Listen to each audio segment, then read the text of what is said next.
Sudarlun, banjir besar yang melanda 3 desa di Kecamatan Sultan Daulat, Kota Subul Salam menyebabkan ribuan masyarakat di sana terdampak dan mengungsi ke tempat yang lebih tinggi. Bahkan sejumlah warga yang tengah menderita sakit tidak luput dari bencana tersebut.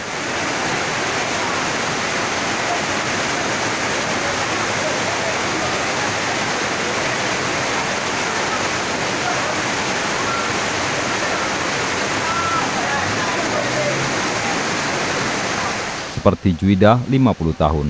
Perempuan ini tampak pasrah di kursi roda meski air banjir telah merendam lantai rumahnya. Wanita ini dikabarkan telah lama sakit dan hanya mampu duduk di kursi roda.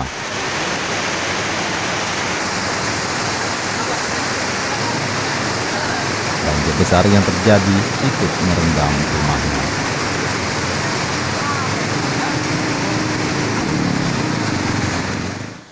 Selain Juidah, ada sejumlah warga lain yang sakit, yang harus diboyong ke rumah tetangga setelah dihantam banjir besar hingga ketinggian 200 cm dari bibir sungai Soraya. Banjir kali ini menurut warga merupakan yang terbesar sejak 17 tahun lalu.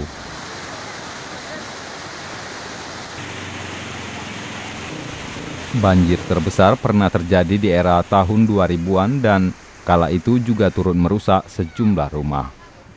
Mengenai illegal logging yang ada terjadi di Kota Subul Salam ini, di mana-mana aja nih Pak, saudara?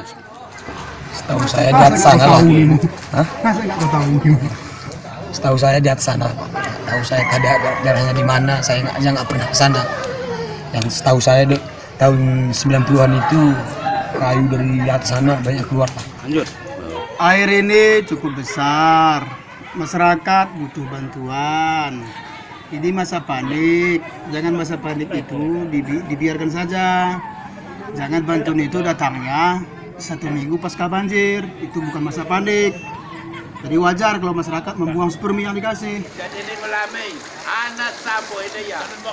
Dari Subul Salam, Khalidin, Serambion TV.